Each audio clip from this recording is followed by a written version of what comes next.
Welcome to Healing Generations, a podcast creating a dialogue uplifting the importance of healing, strengthening, and supporting our communities, and that addresses the disparities and inequities in communities of color. Healing Generations is brought to you by the Healing Generations Institute, a collaborative initiative of the National Compadres Network and the Brotherhood of Elders. Be sure to subscribe to stay up to date on our new releases.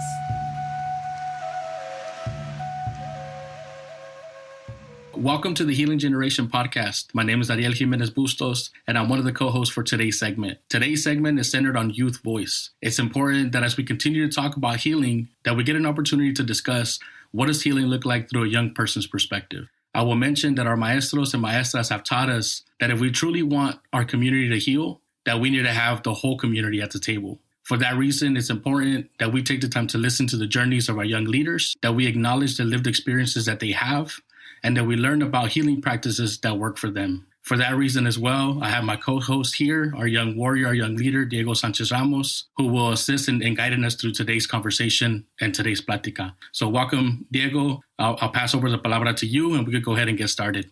Hello, my name is Diego Sanchez Ramos. I'm here today as Ariel's co-host once again. Want to thank you for having me on. As Ariel mentioned, we're going to continue talking about healing and discuss what that looks like for today's generations. But before we start, of course, this would not be possible without our listeners. You guys are wonderful. Thank you so much. As we continue talking about healing and how it is important that we don't heal alone on this long journey, we remember that we have maestros and maestras who walk with us today. With that being said, today we have Airam, who is based out of Salinas, and we want to welcome you to our podcast. Thank you for being here. Let's go ahead and start. Would you like to introduce yourself? Hello, everyone. My name is Airam Coronado, and I am from East Salinas. A little bit about me. I'm 25 years old. I'm also a mother of a soon-to-be 3-year-old. His name's Aslan Coronado. I'm also a student at Coronado College. The people that I'm representing right now is people that have been formerly incarcerated, youth that have been in the foster care system. I'm also representing, community violence survivors, sexual assault survivors. I'm also representing Indigenous women, and I'm most importantly representing my son, my community, and my family. Thank you for mentioning all of the different roles that you carry. I think it's important that sometimes, we forget what are the different hats that we wear, not only within the community, but also with our family. So I definitely appreciate you mentioning that. Now, I know that you're also very connected in Salinas. You're very connected to the healing work that happens in Salinas. Would you talk a little bit about what does that work look like? What have you been involved with? And is there anything that you might want to highlight? Yeah, so I'm currently the program leadership assistant at MILPA, and I do a lot of the programming, right? Whether that's holding space for other folks or community members. I'm also a facilitator in Chinashli, a facilitator in Sembrando la Milpa, and also facilitate women talking circles, monthly women talking circles. And that looks different, right? Each space that I enter is different. It all depends. The cargas that someone's carrying, also their gifts, their presence, their character, it involves all that. So, whether it's, you have to hold space for a mother that just lost her daughter in the hands of police. I'm like, okay, I take my medicinas. I can't say no, the little that I do know. In other words, I don't know anything about, I'm just a new person that's been introduced to healing. I was not raised this way. And so I do a little bit of everything. Whether that's, once again, doing programs or doing local advocacy. And for me, that's also part of my healing, right? Being able to speak upon systems that have been oppressing our people for years, for thousands of years, right? So being able to do that, that's also a healing journey for myself and also for other youth that have lost, their family members due to incarceration, and are able to speak and being able to meet with elected officials and them speaking their truth, right? Whether that's me setting meetings with them, try to get them prepared for their public comments, or supporting them in any way, type of form that they need me to support them in, right? Also being mindful that not to re-traumatize our youth, not to re-traumatize our mujeres, right? I'm barely 25 years old, and whenever I do facilitate women's circles, there's women that are older, and I always ensure that either I have one of our maestras, which is Maestra Laura Castro, she's just a phone call away, or having another staff, one of my other colleagues, any of my sisters to support me when I'm in those spaces. Right. So These this work that you do around healing, it's always important to then ask what does healing kind of mean for you? What does it look like for you and your community?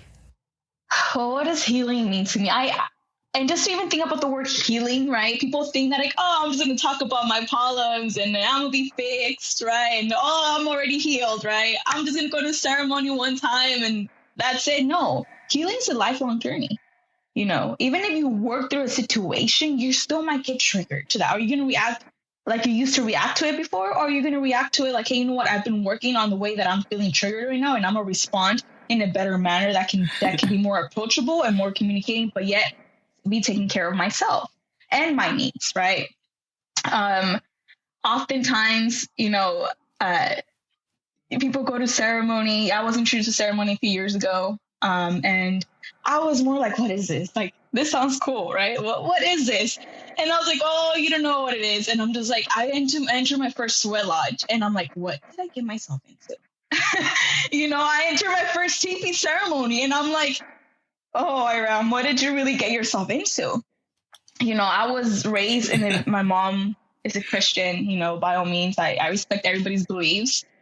But it didn't feel right, you know, and I was introduced to culture. I was introduced to tradition, right tradition, you know, burning sage, medicina, cedar, copal, by Colectiva de Mujeres, by one of my mentors, Shai Cota, you know, she welcomed me to her space, to her women's collective space. And I was more along the lines of, what am I doing here around other women?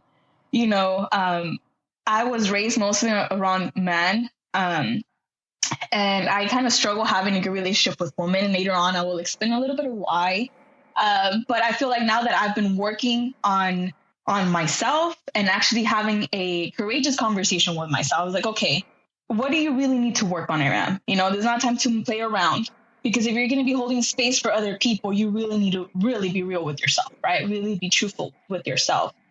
That's where I am a little bit now. And healing is once again, a lifelong journey. You're not going to get fixed in one sitting or just talking about your problems. You're going to have to keep wanting to heal. You're going to want to keep working on yourself, because you can work on everything else. You can focus on everything else, but if you don't focus on yourself, people are going to notice.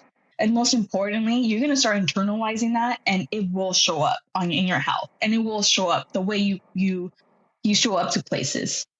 That's perfect. And I think part of it too is when you're talking about how it shows up.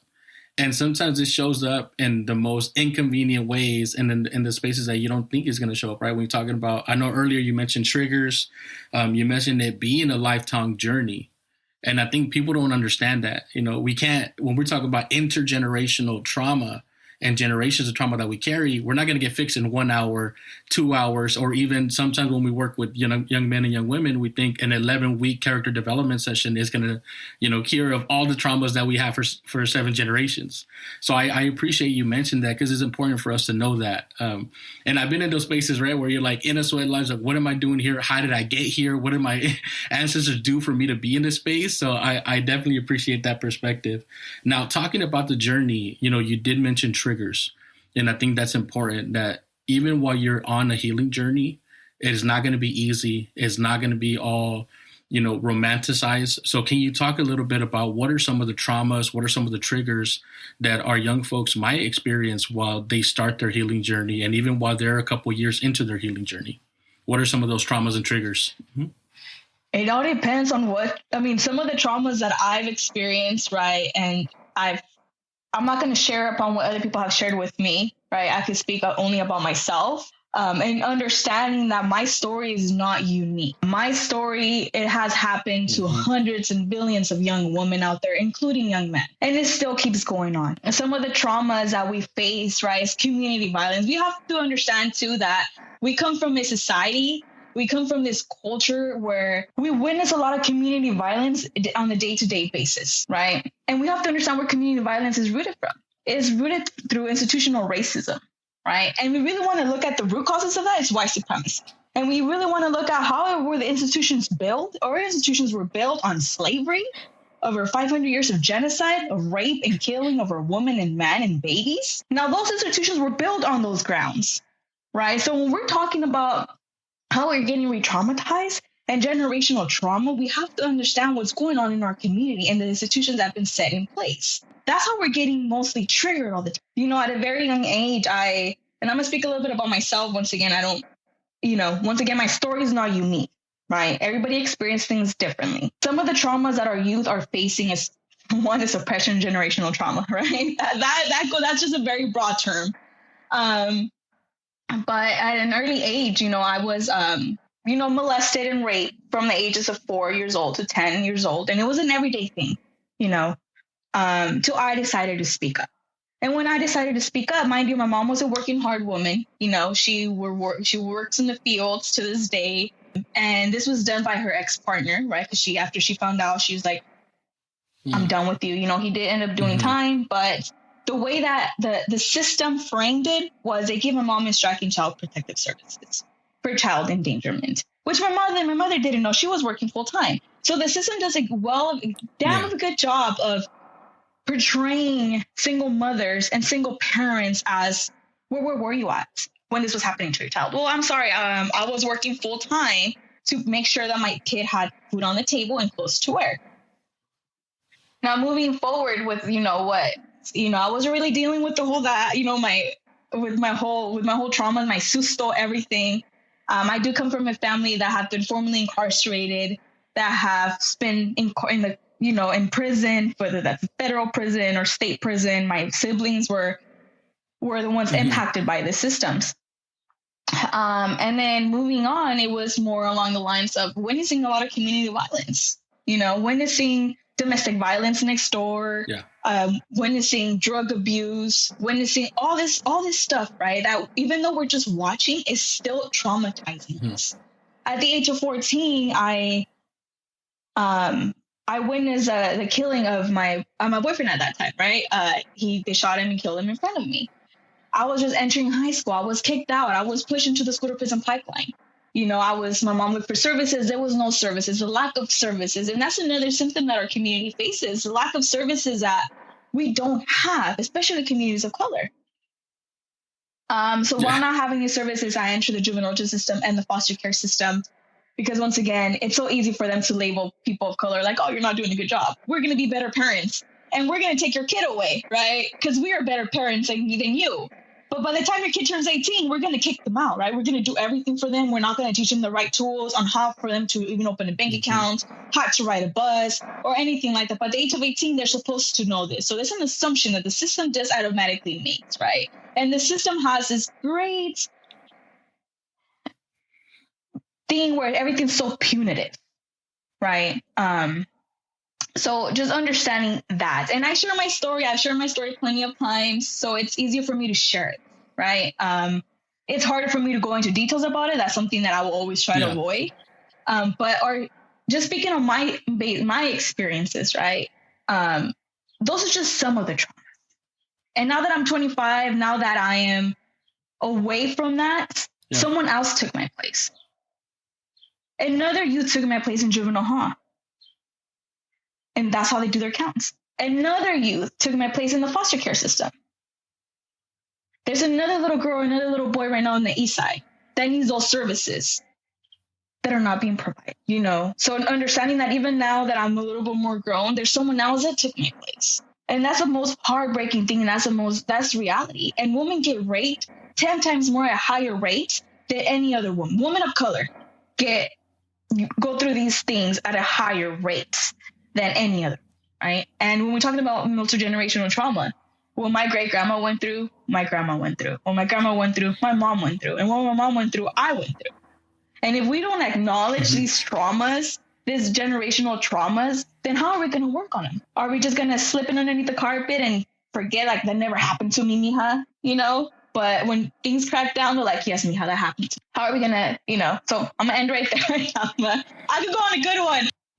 No, you're good. And you know what I will say is for us to just take a moment and I know you mentioned that you've told your story plenty of times and that it's easy for you to share it, but I just want to take a moment and just acknowledge your strength. And also, mention that is something that you should have never have gone through, that a lot of our women should have never had to gone through. I was raised by a lot of strong women, and I still to this day will never be able to understand the amount of strength that they have, the amount of traumas that they unfortunately experienced, and also the realities that they've had to experience. And fortunate for me, I've been able to learn some of those because of my younger sister, Citlali Jimenez, who is a strong warrior. I've been able to learn that from my mother, who's had those hard conversations of what happened to her when she was younger. Adriana Bustos, who is a strong warrior within herself. And my grandma, Maria Perez, who said, mijo, this is the reality, and this is also why you should never be this and why you should never be a perpetrator. So I just wanted to say, thank you for your strength. I'm sure that your story will help a lot of people with their healing journey también, but I just wanted to say that I'm sorry that you ever had to go through that. So thank you for sharing. And, before I pass it over to our young warrior, Diego, you shared a lot, and I appreciate that. And you shared also a lot of your mentors and maestras también that have been there for you. Is there one teaching, maybe one grounding that has helped you through navigating, whether it's your own experiences, whether it's the system that, unfortunately relabels us, re-traumatizes us, and re-puts us through everything again? Is there maybe one teaching that you could offer to our listeners who might be resonating with your story? What is one grounding that you kind of connect with? I don't think I could have one. But for now, I'm just going to try to stick to one. And that one is your body has its own power for it to heal itself. You shared a lot. And I think you did a great job of illustrating, I think, a point that you made earlier, that healing is a lifelong thing. It's not just you do an 11-week program, you go to one círculo and you're healed, you're fixed. And I've seen this kind of come up. I think once I started co-hosting the podcast, it's something that I feel came up again and again. And it's just the fact that sometimes people seem to look at healing as like you do it once and then you're healed and then you're good. Right. And I think you did a great job of showing that it is not just one time you're done. It is lifelong, because the traumas that our youth face, that you face, that everyone has to face, is just so it's so deep. It goes much farther than just us. And with healing being so fluid and something that we have to I like to say ride the wave of it, because it's not something, again, that happens once. It's something that we kind of have to slowly do over time. With COVID happening, how has that maybe affected your healing journey, the healing journey of the youth that you've seen? Yeah, with the youth that I've worked with, and also women, oftentimes prior to COVID, we're like, oh, we're having a ceremony, okay, I'm gonna go. Due to COVID, it's limited. There's hardly any, sometimes there's very limited ones, right? And when we're talking about ceremony, we need our community, right? We need their support. We need their prayer. And that's definitely limited, so it's like, don't worry. We learned other ways. Like, I'll pray for you. All of you will be here. I might not show up because due to COVID, but I'm praying for you, sister. And it's somewhat, we've lost some elders, due to COVID. And now, just hearing you could just see more of like their depression, right? You could just hear it in their voices when it comes to they're stuck at home and they can't go out anymore. And sometimes they can't express the way they feel, even if we're running virtual círculos. And it's one different thing when people are typing what they're going through than actually hearing yourself of what you're actually going through, right? And I guess that's a good practice of when we're talking about speak your truth because you're listening to yourself and you're actually like, that's what I'm really going through it, rather than you just thinking about it, right? And I think that COVID has definitely affected the type of engagement that you do have with these people. Oftentimes I get a call sometimes late, like, I'm actually going through this. Okay. Mind you, I am a mandated reporter. You do have to limit to what you're saying, but if you need me to hold space for you, I will. I'll burn some cedar over here on my end, so it has definitely affected people. They're dealing with either people that have caused them trauma and being stuck with them 24/7 in their own home. Even speaking on other traumas that women are going through. Some women are living with their abusers, and their getaway was going to their job. Their getaway was going grocery shopping. And now they have to stay at home. And so let me have a follow-up question in terms of COVID, right? Because I think there's one thing that you mentioned that resonated with me was that one of my young men said, well, attending Hope Noble, well, I can't talk about the issues at home because I'm still at home right now. Right. And they're connecting through Zoom. And I remember even some of the best work with some of the young men didn't happen in circle. It happened on that drive home when I had to take them back home, or it happened on the setup because they decided to show up maybe 10 minutes early to help set up that altar.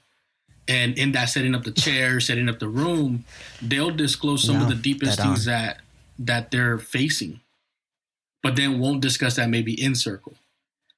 Right. So that connectivity and those opportunities for them to be able to express what they're going through and really start that healing process for themselves is missing right now because of COVID. Is there a way that you can share with the audience? How do you stay connected with the people in your community in a safe way where you're still following county restrictions, but that connection emotionally, mentally, spiritually is still there, even though you might not be able to be there for them physically? Yeah. So one way I do connect with them is either I'll give them a call. Hey, I haven't seen you in group. How are you doing? Is there something that you would like me to do? Do I need to send you a gift card to, for something? Do you want me to, having that communication and constant communication with them. I've worked with youth that have been in a foster care system, which I wholeheartedly love and have like this strong strength, connection with them because I know how it feels living in a group home. Now I can't even imagine due to COVID what they're going through, in a home full of other youth that are going through their own traumas as well. One thing that I do acknowledge is sometimes I send them gifts. I drop off sage or cedar bundles to their homes. I'm like, hey, here, do you want to pick them up? Do you want to meet me somewhere? Do you want me to drop them off? Most of the times, can you drop them off? Yeah, it's fine. And also having that communication with their parents.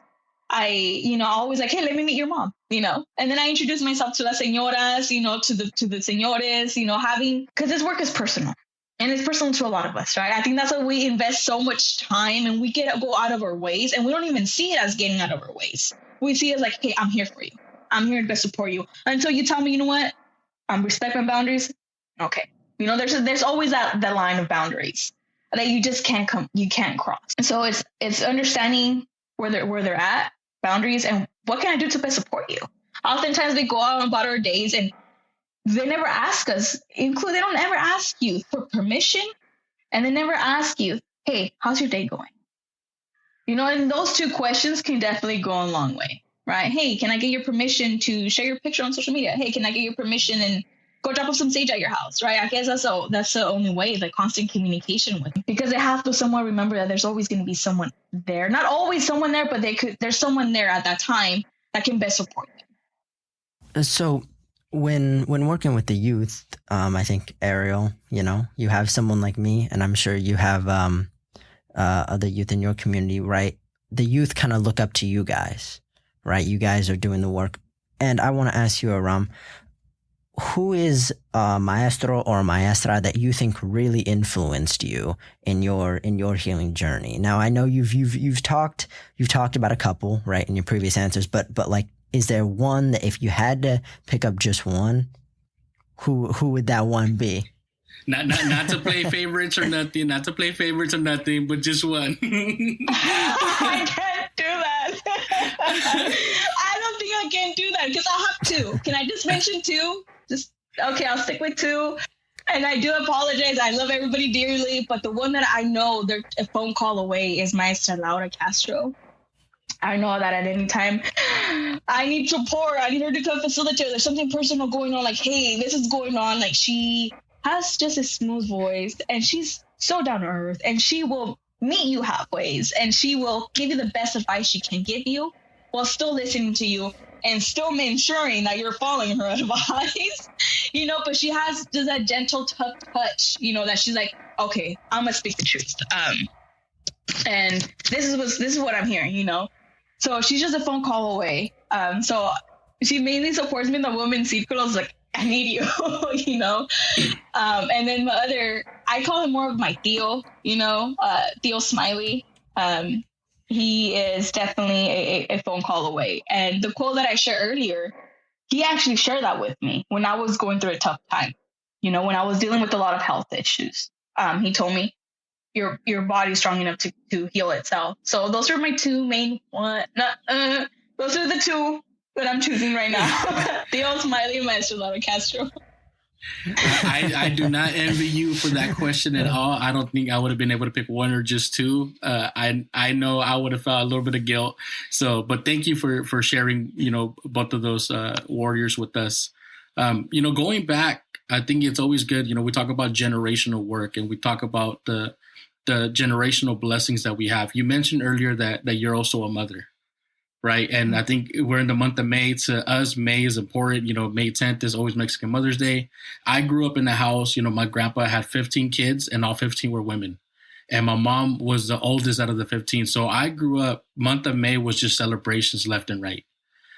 What does it mean to be a mom? And then also, can you share a little bit about your connection with your little one? I know you said Aslan Coronado. How has that journey of being a mom helped you? Wow. Well, the journey of being a mom, let me tell you, society does a great job at painting a great picture of how moms are going to be, right? So, in the beginning of my pregnancy, I struggled, right? I was dealing with homelessness. My mom lives in Arizona. My dad was never in the picture.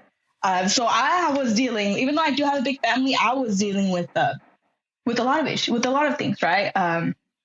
So my pregnancy wasn't, I don't think I not valued it. I guess I didn't really enjoy it as much as I should have enjoyed my pregnancy. I was really going through a hard time trying to figure things out. And I had my little crime buddy, when he was born. Usually I would go through things alone, through all my life, I dealt with things on my own. And now it's like, I have someone that's next to me. Someone that I just need his laughter. He was such a happy baby. Now he's 2 years old and he just has this, child, listen, But it's just like now it's like, okay, you want to go for a hike? And he has so much energy. It's like, okay, let's go for a hike. I have this broken toe, so I can't go on a hike. I was like, go run outside. And he's just running, I guess a lot of things that I grew a big detachment from my mom entering at a very early age, at the age of 6. I grew a detachment from my mom. She was a good mom, but just things that were going on. And the foster care system definitely reassured and embedded that detachment, So having a little one, I was just like, I'm working on it. I love you, but I'm really working on to reconnect with myself and being able to feel that attachment to you, and he was a newborn and I was just like, but I love you. This is weird. This is a weird feeling. Like I feel detached from you, but I'll give my life up for you and I love you, but what's going on here? And it grows in you, right? I can say that motherhood is just seeing, and I'm just going to describe it the way I see my 2-year-old, soon to be 3-year-old. He has just his bravery, his curiosity, his innocence, his willingness, that which is unfortunately side, that willingness to do whatever he feels like doing, whenever he feels like doing it, And it's just, man, oftentimes I hear a lot people tell him, other moms like, oh, enjoy it right now that he's little. You don't want him growing up. I was like, yes, I do want him. I want to see him grown up. I want to see his character.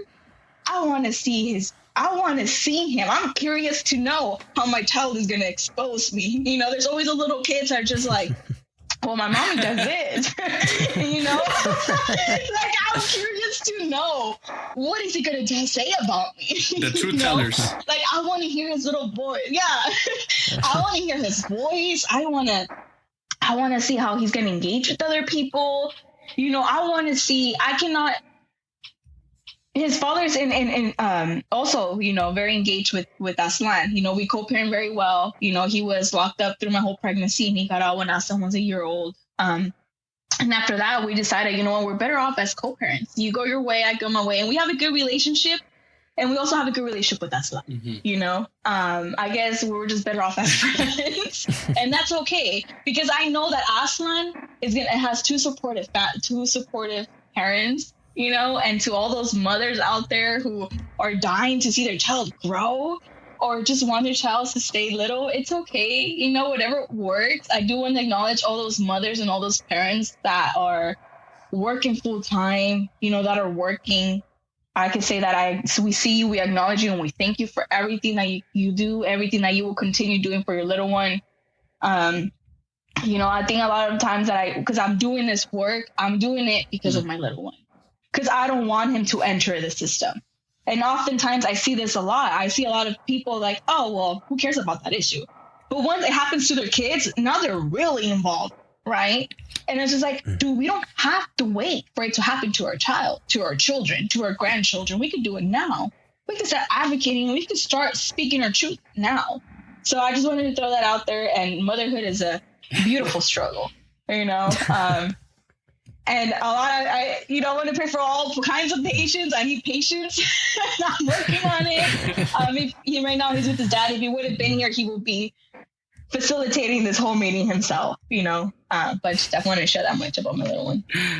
Yeah, that's amazing. And I always do think it's quite funny. One of my favorite things is reading like young school teachers talk about how like their kids, like their students will talk about what their parents say at home. And it's always interesting how they will repeat everything that they hear at home and the parents don't even know.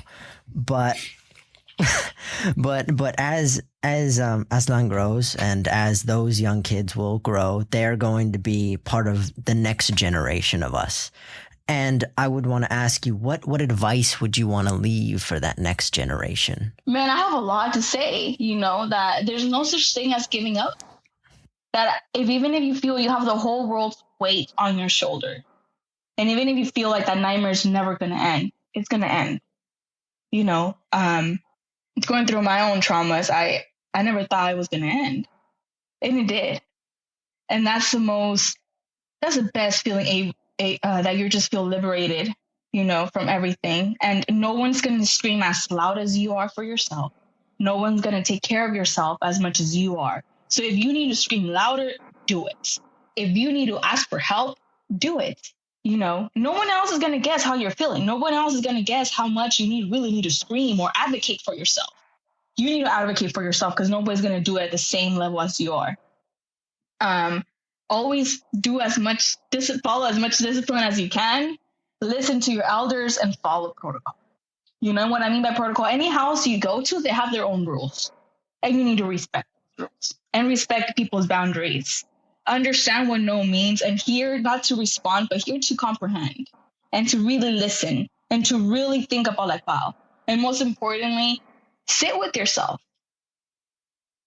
Sit with yourself and really do inventory with yourself.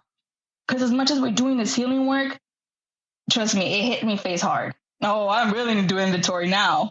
Because if you don't work on it, things will start internalizing. And things internalized, let me tell you, will start showing up in your health. And that's the scariest thing ever. Once again, there's no such thing as giving up. You can't give up. And I was a very vengeful youth. And I would always say the last step has to be mine, right? Well, guess what? It's not about you proving anybody wrong. You need to prove yourself right, most importantly. That's where your energy should be going to, proving yourself right and knowing, you know what, I knew I could do this. I've done it, and I'm going to keep doing more. And learning never ends. It's a lifelong process as well.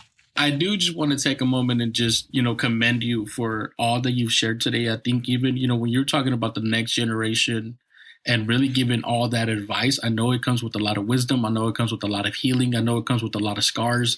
Like it comes with all of it. So I do want to just say thank you for that. There's a lot, even within those couple of sentences that you shared, for us to unpack, and we could probably spend a whole week on it. So I just want to thank you for that. As we close up, before I pass it over to Diego, is there any closing remarks? I know you've mentioned a lot of different things, whether it's been your maestros, the lessons that you learned, some of the experiences that you've had, and even some of the work that you're doing. But as we close up, is there anything that you want to close up with? Yes. So let me share this other part of my story. I think when I talk about health and I talk about, when I talk about internalized, when we talk about generational trauma, and we think that we're working on it, but we're really not being truthful to ourselves, it's going to show. And it showed to me in a woman tend to carry everything in the reproductive organs, right? And there was a point like 9 months ago, where I had this super heavy bleeding, and then there was other things going on as well. And I had one of my tias, Tia Teresa, right? She told me, like, mija, we could look at it from a Western perspective, or we could look at it from an indigenous perspective. And the Western perspective is going to tell you, we're going to go in there, we're going to kill these cells, we're going to attack these cells, and we're going to put hollow stuff in your body, radiation and all this stuff. Or you could look at it from an indigenous perspective, and you're going to be like, you know what? It's a teacher's and maestro knocking in my door, and I'm going to let it in. But I'm not going to let it in for it to stay. I'm going to embrace it, work on it for it to go. So she told me, it's like, what are you dealing with right now that you haven't really pointed it out? I was like, well, the relationship I have with my mother. And then other stuff, right, that affects me now with the relationships I have with other women, which I can say that working on it, I'm still working on it. It's, and I put it this way. Men in my life hurt me, but they protected me. Women in my life hurt me, but they didn't protect me. She's like, no.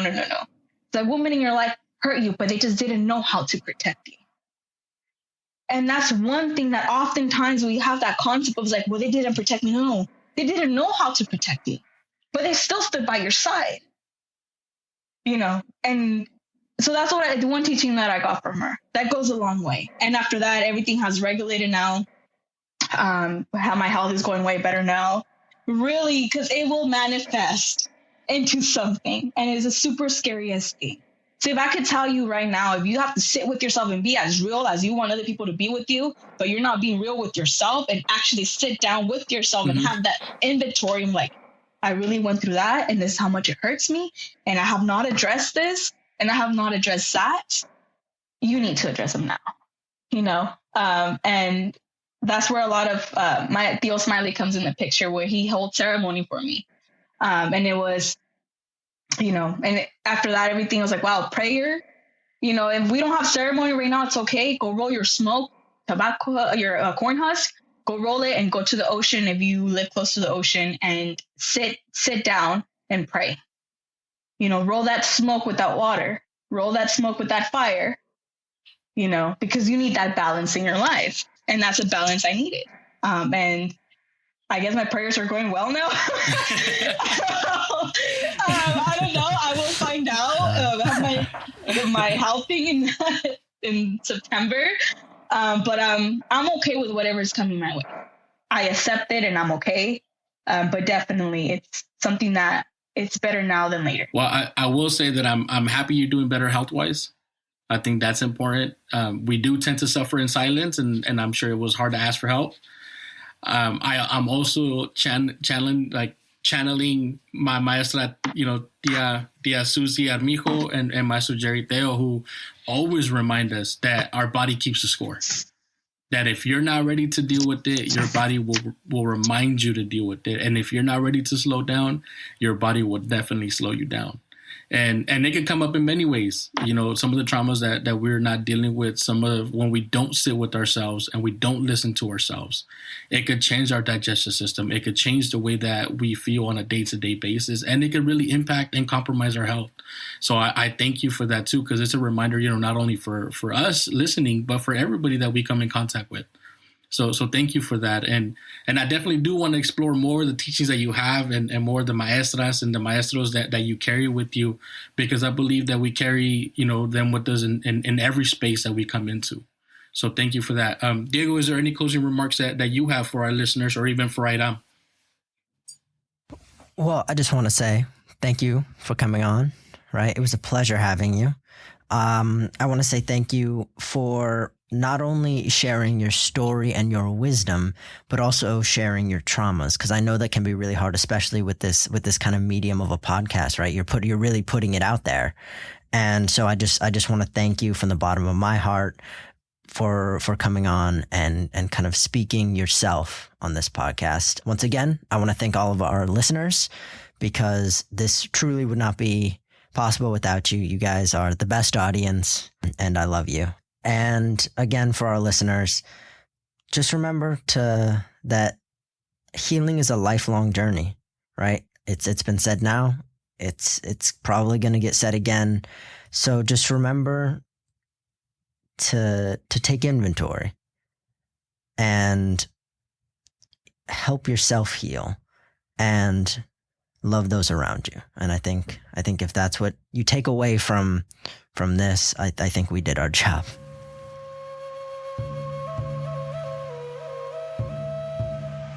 For more information about Healing Generations and the Healing Generations Institute, visit nationalcompadresnetwork.org and be sure to subscribe to stay up to date with our new releases.